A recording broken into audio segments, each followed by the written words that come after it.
Welcome to Career Tools. Today's topic, how to handle conflict with a high C. Here we go.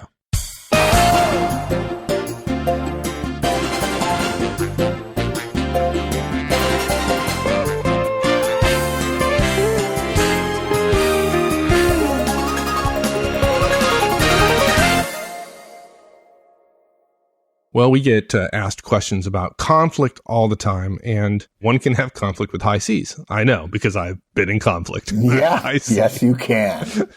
This show is about me. Finally.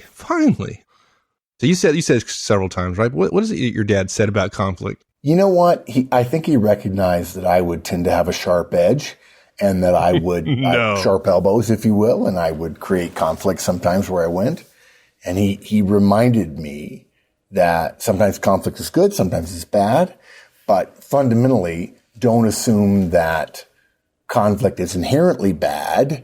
He was basically chiding me on creating a conflict where there didn't need to be one. And he said, but I want to caution you on something. He said, never forget that the definition of conflict is two human beings being in the same county. Meaning, you take two people in the same county in the U.S., which is thousands of square miles in most cases, and you're talking about conflict. There's always going to be conflict.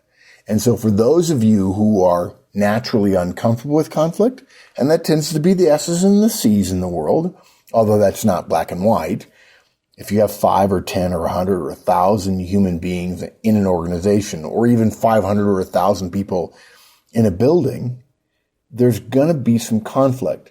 If you're sitting around thinking that your goal is the absence of conflict and there are 1,000 human beings, it's a pipe dream. It's never going to happen. It's never going to happen. Although there are many S's and C's who watch a D and an I, or two I's, or two D's arguing. You and I have had this experience, Mike. And they think there's conflict when in fact the two D's go, we're not in conflict. We're not arguing. It's all good. It's a conversation. Yeah, we're just conversing. He has his point. I have my point. I'm okay with his. He's okay with mine. And we're fighting for our point of view. But we're not in conflict with one another, even when we disagree. The thing to remember about this, and to tell you the truth, I miss this as often as anybody else. Each of the 4 DISC styles, D, I, S, or C, assertive in task, assertive in personal, reserved in personal, reserved in task, we all handle conflict differently. And if you know there's going to be conflict, it behooves all of us to say, how can I handle conflict more effectively? Can I turn a situation where somebody else and I disagree into a win-win? And the fact is you can, if you'll think about it a little bit first and you'll prepare a little bit based on the type of person you're talking to. And in this case, Mike, I think we're talking about high C's, right? We're talking about high C's. That's right. High C's. So Mike would be the expert there, not so much me. Mike is the high C. High C's, folks, for those of you who don't know DISC, are the conscientious people, the engineers, the accountants, the software developers, the people who really don't like people. They tend to see the world as fairly black and white. They like working with computers as an example because computers don't talk back and they don't have feelings. And they do what you tell them to do, and they're fairly manageable as opposed to people which are wildly unpredictable. And working with a high C, when you're in conflict, there are some rules or some suggestions that we have that might make you more effective. Now, Mike, before I get into the agenda, when you think about your career and being a high C, forget about the podcast for a minute. When you thought about being in conflict, what was it that made you in conflict? And just off the top of your head, how did you respond to it? Well, what made me in conflict is me wanting to be right all the time, right? Good point. Okay, good point. Yeah. And I thought I had the data and I thought it was right. And conflict for me was people talking about things that weren't supported by my data, or having positions that weren't supported by the data. And to be frank, they had valid positions. I would think about process and numbers and metrics and all that. And let me interrupt for a second though. When you were in conflict with them, did you intellectually understand? Did you emotionally understand that they had valid position, or did you just see them as not having data? I just saw them as not having data. In hindsight, their points were completely valid and different than mine and correct as well, but from a different perspective. Yeah. But I'm talking about earlier in my career when I wasn't wise enough to understand that. So in hindsight, good, yeah. But at the time, no, absolutely not. I just thought they didn't have data, and therefore, yeah, you just thought they were wrong. Yeah, because you were right, and I think this is a classic Hi-C problem. Because you were right, any point of view that was different than yours was wrong. That's right. And I think part of it is Hi-Cs, and I know I suffer from this, is that if somebody else's point is right, equally right, then that means I was wrong. Or at least that's the way I used to think. Yeah. It meant I was wrong. It's a double-edged sword. Yeah. And being wrong for me, for a lot of Hi-Cs is really an uncomfortable place to be. The $64,000 death of a million knives, right? Yeah. Exactly. Yeah. If nothing else, I may not be right, but the one thing I will never be is wrong. Yeah. There you go. And when decisions come down to binary situations, it's either A or B, and you support A and believe you're right. When B is chosen, B essentially is anointed with some rightness, which means by definition, in a binary world, which the world is not, then therefore A is wrong. And that's got to just stick in your craw. Absolutely. Yeah. And frankly, early in my career, I didn't think feelings mattered a whole lot. Yeah, no, yeah, me and you both, partner. So the fact that my solution was absolutely right, yet was devoid of emotion and excitement and things that would get people behind it, so therefore it would never work, was irrelevant to me as well. It's the right thing to do. Everybody should get behind it. Well, okay. I just want to make sure can we be sure we're recording this? I want to make sure that you said just now that early in your career, when you were right, you might have been wrong because, in fact, you couldn't get people behind your idea. I love that. I just need to remember that for a long, long time. Oh, remember, I'm responsible for getting these things edited, so I'll just give some very specific directions to Paul. Fair enough. This will never see the light of day. Look, guys, our guidance is fairly straightforward when it comes to guidance, how to handle a conflict with a Hi-C. We want to suggest 2 recommendations. First of all, when it comes to Hi-C, you want to, number 1, define the problem in order to define the solution. So many times when we're in conflict with a Hi-C, it's because we disagree on the problem. We disagree on the definition of the situation. We disagree on the givens. And so we want to recommend that by defining the problem specifically and precisely, what that tends to cause is it moves the problem outside of you and the person you're in conflict with. You begin to talk about the problem as an external entity, as a set of circumstances that are separate from you and the other person. In other words, you can be in agreement as people and yet agree to see the problem differently. And the second thing you do relative to defining the problem is finding the best approach together. And there are some things, some phrases that will make you more effective with Hi-Cs, and that's the second part of our cast. The first one is perhaps we can agree on the factors and issues. And I'll tell you, the number of times I've used this phrase, let's agree on the issues that are impinging upon this problem, and you realize, holy Toledo, the reason the problem is so impossible to solve is we don't even agree on the factors and issues. So starting there is a way to start with facts and figures and known issues. And if you have a disagreement, but you identify early that you've got factors and issues as problems, that you disagree on those things, it makes it easier to feel like, aha, I'm at peace about the fact that you and I were in disagreement because we didn't even agree on the factors or the issues that related to the problem. Another thing you can say that Hi-Cs love, and Mike, feel free to chime in. Another thing, that if you're working with a Hi-C, a guy like Mike, a little bit more of a perfectionist, a little bit more who dots his I's and crosses T's, a phrase you can use is, we need to do what makes the most sense. Not what feels good, not what my gut tells me. Listen to those phrases. What feels good, what my gut tells me, but rather what makes the most sense. Yeah. If I talk to a guy like Mike and I say, I'm going to go with my gut here, inevitably, whether Mike knows it or not, at some subconscious level, Mike's response as a Hi-C, and by the way, my way of doing things is no better or worse than his. And if I don't appreciate his high C-ness, when I say, my gut tells me you ought to do X, Mike's first response is, Mike, what do you say? What does your gut tell you when I say to you, dude, my gut is telling me you ought to do X? It tells me you're pulling the answer out of some dark place that I don't trust. Yeah, exactly, right? Yeah. There's no data here. There's no facts here. There's no thinking. There's no reasoning. There's no logic. Yeah.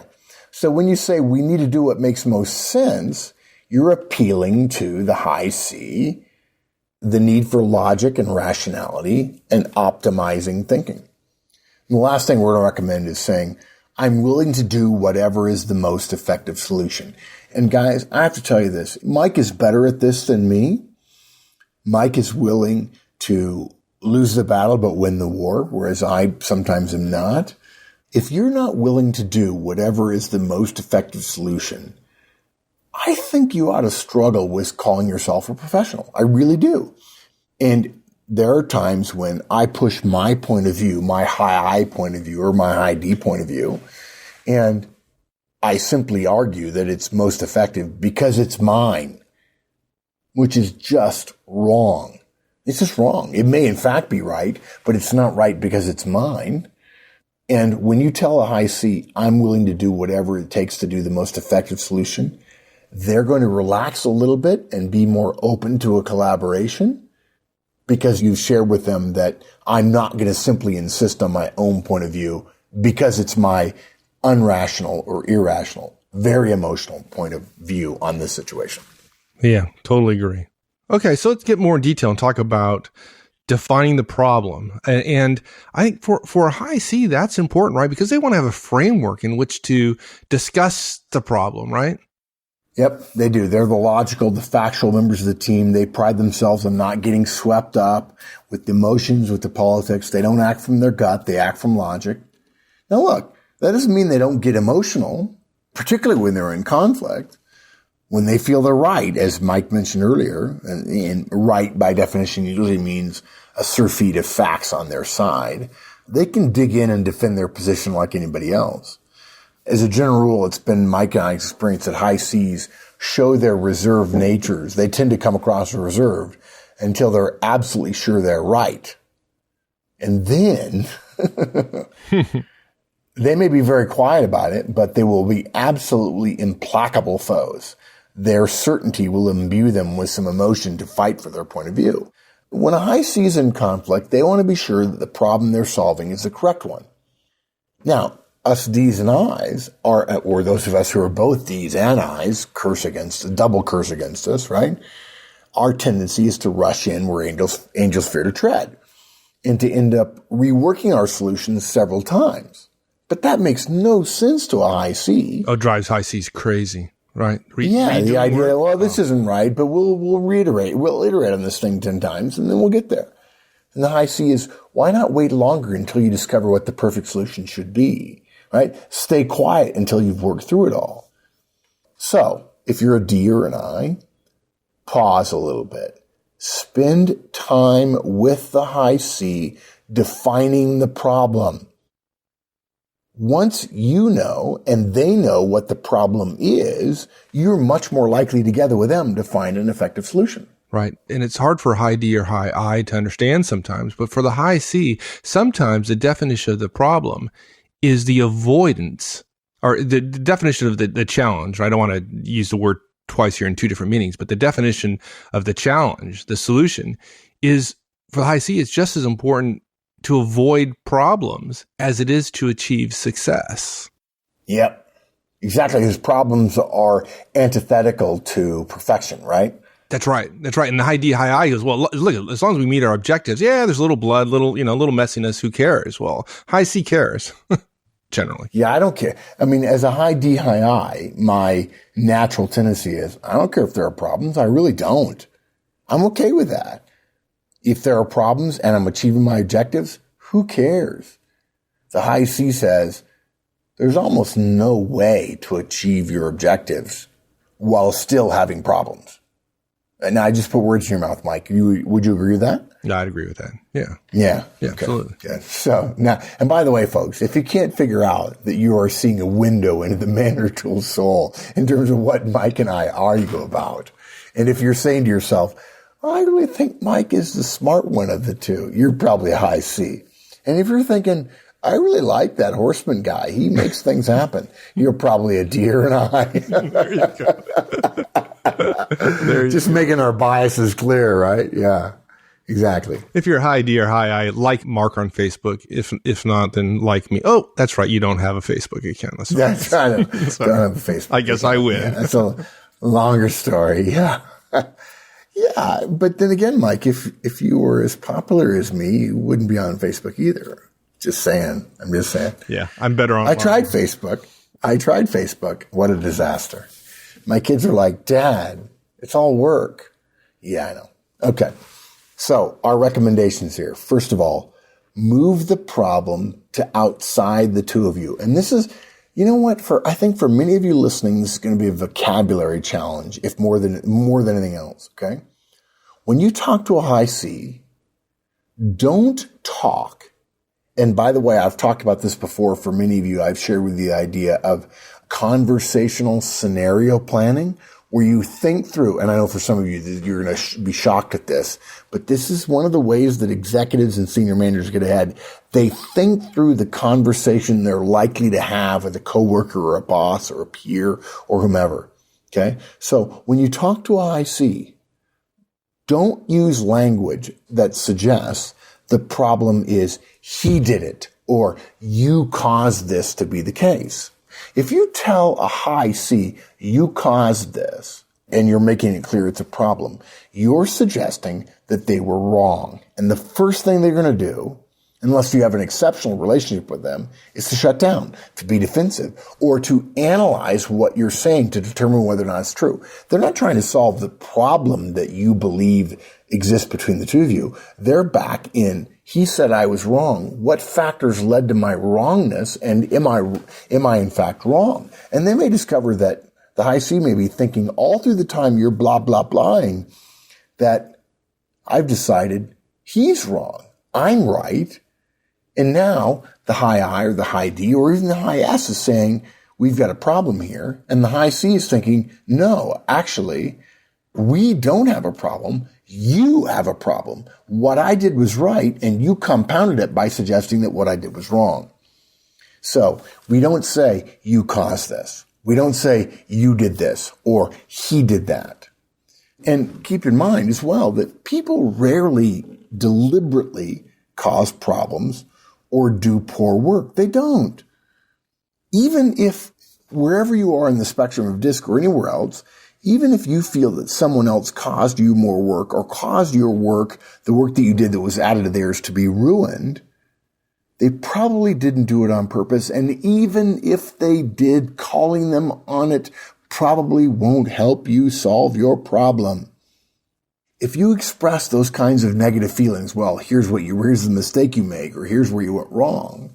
If you did that to a high C, it's going to cause one of two things. Either they're going to shut down completely, which is a way of saying, I simply disagree with you, and by your very statement, you prove to me that you're not worthy of a conversation with me. Mike, admit it. You know that's true, even though I'm a high I. That's exactly right, isn't it? That's right. That's right. Yeah, exactly.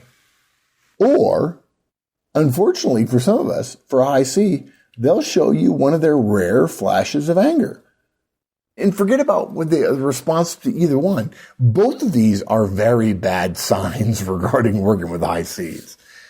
Now look, you can choose to believe in the best of people, or you can just act this way in terms of avoiding, and when we say act this way, we mean avoiding pointing out who caused the problem. You can avoid that just because it's more effective. Guys, the way to do this is define the problem outside the two of you. Instead of saying, you caused the system to be offline for 3 hours, say, the system was offline for 3 hours. How do we prevent that in the future? That's the way to do it. Don't cast blame. Don't cast aspersions. If you cast an aspersion on a high C, they're going to spend half an hour of your conversation trying to determine whether or not you're right. And probably with their emotions engaged, directed against you. And so their analysis is not going to be that good. Yeah, that's right. Yeah. Mike is having this experience of saying, my God, he's describing what it's like to work with horsemen. It's amazing. And you're describing the frustrations of working with those hands. So. Yeah, I know. No. These aren't frustrations for me. I know these things are true, and I stumble and forget them at times and open my big mouth and go, how can this be? How can this be? What possibly could have gone wrong to cause this to happen? Well, he says, I'll carry a recorder around, and it's sometime we'll put it on a cast, and people can hear how the conversations go. That would be very interesting. Kill me now. Shoot me in the face right now. Yeah. So look, once you agree in principle that you want to move the problem to being external to the two of you in the conversation, the next thing you've got to do is, okay, the problem exists over there. Here's the two of us over here. How do we find the best approach together? Now, look, if you're dealing with a high D, just tell them what to do. Okay? They're comfortable with giving orders. They're comfortable with taking orders. Unfortunately, with high Cs, that approach works less well. Instead of dictating what you want done with a high C, and by the way, a high I's example of, let's do X, will also be seen as dictating to a high C. Sit down and talk to them logically about what the best approach is to the particular problem, once you've defined it outside of the both of you. For you assertive styles, for you D's and I's, that means asking, hey, dude. Actually, you probably wouldn't say dude to a high C, because they would look it up in the dictionary and say, technically, that's not the most widely available, most professional use. So you would say, sir. This is a little tongue-in-cheek, folks. You would say, what's the best approach? What do you think will work based on the situation we're in now? And then, for you D's and I's, you've got to sit on your hands, figuratively speaking, and listen, fully listen to the answer. You high S's, you're going to have less problems in this area because you're going to be comfortable listening, and you should say the same. We recommend you say the same thing, which is, what do you think our solution is? What's the best approach? And by the way, asking for a solution, ask for the best solution. High C's are never interested in a solution. They want the best solution. If they come up with a solution, they'll start iterating over and over and over again until they come up with what they believe is, in fact, the best, most logical, rational, optimum solution. And they're willing to share it with you. Because it's not a matter of opinion. It's simply a fact that this is the best solution. What are the things you can say to a high C, as if I don't know, that will lead to a better conversation around solutions? Well, folks, I'm not going to list all of them real quickly up front, because if I did, Mike might just roll over and scratch himself on the belly and fall asleep purring. So I'm going to dole them out a little bit at a time here. And we have a healthy number. Mike, wouldn't you agree that we have a healthy number, a higher percentage than the population in general of high Cs? So when you hear these phrases, we don't want you to just curl up in a little ball and just be happy. We want you to stay with us for the next 10 or 15 minutes of this cast. One of the things you can say is, perhaps we can agree on all the factors and issues at play here. Let's bullet them out. Yeah. And the beauty of this phrase is all about the problem. It helps you stay in the problem space for that much longer. And high Cs really believe, as a general principle, as a general approach to professional life, that an accurate analysis and definition of the process or the problem leads to a much better outcome. And whereas high D's and I's, as an example, have a tendency to jump to a solution. And we are not as good at spending time agreeing on a problem, which is a weakness of ours, no question, particularly if the problem is complex. So it's far better, you D's and I's, to spend time agreeing on what the problem is. For example, if the problem is in some numbers on an Excel spreadsheet, can you at least agree on which numbers are incorrect? Can you agree that they're only incorrect on this sheet? Or are they coming from a download from somewhere else where, in fact, the original data may be corrupted? Is the problem restricted to your team, or have the numbers been propagated to other places as well? That kind of let's fix the actual root of the problem within the purview of your work and your ability to make changes are an important part of being clear about what the problem is so that a high C can feel that they're coming up with a solution that is ideal or at least optimum for the problem set that exists. Yeah, and I like that for a couple of different reasons. First, for me, it helps like finding places where you and I might agree, right? Which takes the whole emotional intensity down, which high C's don't like. We want to talk about facts and figures, and we want to have a logical discussion relative to an emotional discussion. So taking that emotional intensity down helps a lot and moves us kind of to a more positive mental state where, frankly, we're more likely to find a solution. What's interesting about that is you're talking about taking the emotional level down a little bit because it will help you feel better about the solution.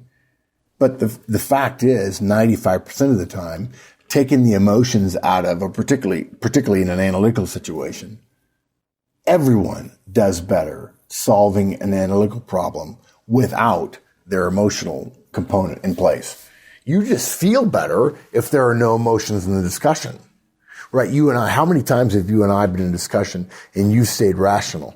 And I've just said, are you kidding me, dude? What are we going to do? Are you kidding me? It's been like this for 2 years. Are you kidding me? What are we doing here? And I'm expressing an emotional state. And if I go too far, you shut down. Right. Which is stupid on my part because you and I are engaged in the discussion to get to a solution, but I allow my emotions to rule me and say, dude, really? Are you kidding me? It's been 2 years we've had this problem? Yeah, absolutely. Yeah. Do you think Wendy wrote this cast so I would change my behavior? Is that why she did this? I think it might be. Maybe. I think this is secretly you and Wendy working against me, isn't it? There you go. Yeah, there you go. Perfect. Yeah. Thanks, Wendy. I appreciate it. Thank you. Yeah.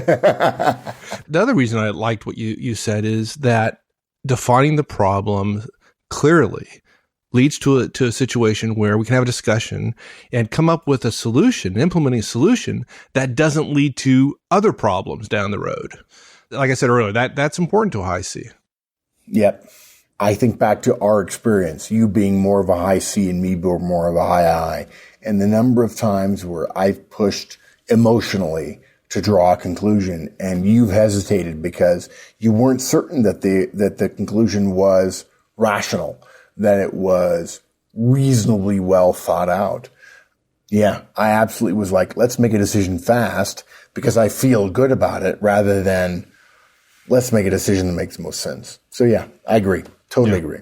And it's absolutely an area I continue to work on, and I'm not ideal in it. And we all have our burdens, and it appears that Mike's burden is me. And vice versa. So So we'll talk. We can open the kimono on all my mistakes when we later on another cast. Yeah. So what else have you found to be useful with me and folks like me? Yeah, well, over and over again, I remember. I mean, this is a classic. Wendy is. We need to do what makes the most sense, right? Or I'll say something like, "Dude, I want to do what makes the most sense here. What's the right thing to do? What's the logical thing to do?" And I'll position it that way. That sounds so good. Rather than saying, how do you feel about this? Which we teach people all the time at our Effective Communications Conference. The idea of asking a high C, what feels right here? When you ask a high C what feels right here, they literally demote you and therefore demote the value of their answer to you because you ask a question so silly that how something feels might in fact impinge upon its value. It doesn't. It doesn't matter how things feel. What matters is what makes the most sense. High C's pride themselves on being logical, on being factual. When you say what makes the most sense, the high C goes, okay, this is a person who understands, at least in this moment, whether I believe they did that a month ago or not, they understand that what makes the most sense, what is logical, what is rational, what is optimal is, in fact, the right thing to do. Now look, guys, let's be clear about something. 95% of the decisions we make at work are not moral imperatives, black and white, right or wrong. They're choices we make that have benefits and costs. To a high C, saying that something feels right implies that it doesn't make any sense. To a high I, saying that something is analytically the best option implies that it's really not something that will inspire other people to their best work. But the fact is we're arguing about 6 of one, half a dozen of the other. But if you're going to work with a high C, you better say things about logicalness, factualness, about optimumness, if you will. When you say we need to do what makes the most sense, you're saying to a high C, we're on the same side. We're going to do the rational thing. Whatever that may be, whatever our analysis shows is the rational thing, which to a high C would be the right thing. It will say to them, we're on the same side of the problem. Now, it's okay to disagree with the high C about the recommendation one would make about the data, as long as you're agreeing on the data. Too many I's and S's and D's, though, tend to not focus on the data and say, I believe we ought to do X, when in fact they don't consider the data at all. But if you've agreed that you're going to act in a way that makes the most sense, it's much easier to agree on a solution which is going to be palatable to the high C, even if they might argue with you about some of your conclusions. If we say, hey, look, let's be clear about the data, let's be clear about the facts, let's be clear about the logic here, they're okay with somebody saying, I draw a different conclusion from that. But if you say, well, I ignored the data, the high C will say, well, then I'm going to ignore your conclusion. It's easier for a high C to agree to a solution which will satisfy the logical and rational factors if you've said, hey, let's agree that we're going to do what makes the most sense here. Right. Yeah, I agree. Sometimes we joke about high C's and think that high C's, they think they're so smart and they have the right answer all the time. And that's not really true, right? They're professional, high C professionals, just as there are high D and high I and high S professionals. Right. And they don't necessarily have to be right. They just want to believe that there's some logic, even if they disagree with it. They just want to believe that you've at least thought through it, and two different rational people can come to two different conclusions based upon the same data. And high C's are perfectly okay with that. But if you don't say that you're going to do what makes most sense, then high C's can often come to conclusion that you're not basing it on logic or facts at all, right? Exactly. Yeah. And that leaves us to the last point, which is I'm willing to do whatever is the most effective solution. In any conflict, guys, your willingness to step towards the person you're in conflict with tends to de-escalate that conflict. You and I can't be in conflict if one of us refuses to fight with the other person. Now, there's a case to be made for why passive aggressiveness is a bad thing. But if you're genuinely willing to work towards a solution, and you say, I'm willing to do whatever is the most effective solution, even if we might argue about the definition of most effective, a high C is going to love the fact that you're shooting for the most effective solution. The logical, the right as in correct thing to do is what he or she wants to do. The fact that you're willing to act in that way, even if you disagree about some of the details, takes a lot of the emotional conflict or the reservedness or the defensiveness of the high C away from the moment and allows you to start looking for solutions that'll work for everybody together. And that's really it. Look, over and over and over again, what I've seen is high I's like me saying, dude, it's simple, it's this. And the high C saying, no, it's not simple, and it's not that. And the high I gets tied to his or her point of view. And they feel like they're in conflict with high C's a lot, in part because they make the conflict worse. There are very few high I's in the world that would actually say, you know what? I really don't want to agree on all the factors and issues here. I don't really want to do what makes the most sense. I don't want to choose the most effective solution. Nobody would disagree with that. They'd all be like, no, those are all fine with me.